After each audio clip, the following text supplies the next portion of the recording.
So hey guys, welcome back to another video. आज की video में हम बात करेंगे इनहेरिटेंस के बारे में। तो एक ओप्स जो कंसेप्ट है उसके मेजर 4 पिलर में से एक पिलर है और ऑलरेडी हमने 3 डिस्कस किए हैं। अगर आपने वो जाके चेकआउट नहीं किए तो आप जाके चेकआउट कर सकते हो। अपने यूट्यूब चैनल के प्लेलिस्ट में आपको सी प्लस प्लस की प्लेलिस्ट मिल जाएंगी, वहां से आप चेकआउट कर सकते हो। और हमारे पास और भी सारे प्लेलिस्ट है related data structure then operating system, तो वो भी जाके आप चेकआउट कर सकते हो। तो let's get started. What is inheritance? When one class access all the feature of the existing class is called the inheritance। जब कोई क्लास किसी और क्लास के जो भी फीचर्स है उसको एक्सेस करेगा कुछ स्ट्रक्चर्स फॉलो कुछ रूल्स फॉलो करके, तो हम उसको बोलते हैं inheritance. Child class acquiring all the feature of from the it's parent class. तो जब कोई क्लास किसी और क्लास से अटैच करते हैं हम कोई रूल्स फॉलो करके, तो फिर जो चाइल्ड क्लास रहेगा वो पेरेंट क्लास के सारे फीचर्स एक्सेस कर सकता है, एक्वायर कर सकता है। इसको हम इनहेरिटेंस बोलते हैं। Extend is a keyword which is used to inheritance in Java.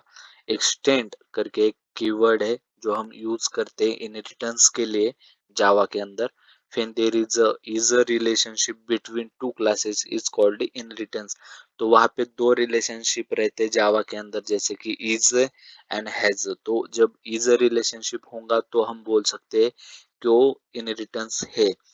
All the non static data members is a base class gets base into the derived class. जो भी नॉन स्टैटिक डेटा मेंबर्स रहेंगे, जैसे कि हम static भी कर सकते हैं बट नॉन स्टैटिक वाले जो भी डेटा मेंबर्स रहेंगे उसको बेस क्लास के अंदर भी जगह मिल जाती है। ठीक है। Size of the object of the base class. जब कोई बेस क्लास का ऑब्जेक्ट क्रिएट करते हैं तो उसकी जो साइज रहेंगी तो वो किस तरह से रहेंगी, is equal to size of all the non static data members declare in the base class.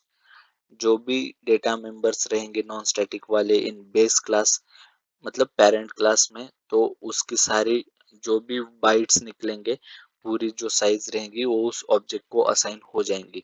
लेकिन अगर ऑब्जेक्ट डिराइव क्लास का हुआ तो उसकी जो साइज है वो किस तरह से होंगी, तो size of all the non static data member declare in the base class plus size of the all non static data member declare in the derive class. मतलब जो भी नॉन स्टैटिक डेटा मेंबर्स रहेंगे parent class में भी child class में भी, तो दोनों का कॉम्बिनेशन करके जितनी भी साइज निकलती है वो साइज रहेंगी उस ऑब्जेक्ट की जो डिराइव क्लास पे हम बना रहे हैं। एम्प्लॉय इज अ पर्सन, यहाँ पे इज अ रिलेशनशिप हुआ।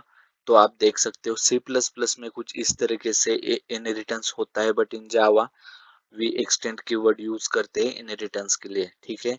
तो यहाँ पे मैंने नोट भी लिखा है कि this is syntax for C plus plus, Java uses extend keyword for inheritance.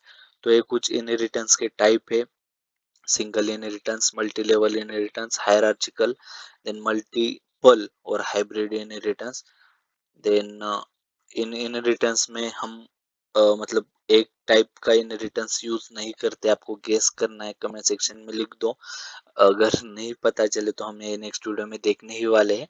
तो अभी मिलते हैं नेक्स्ट वीडियो में, तब तक के लिए bye bye. Thanks for watching this video.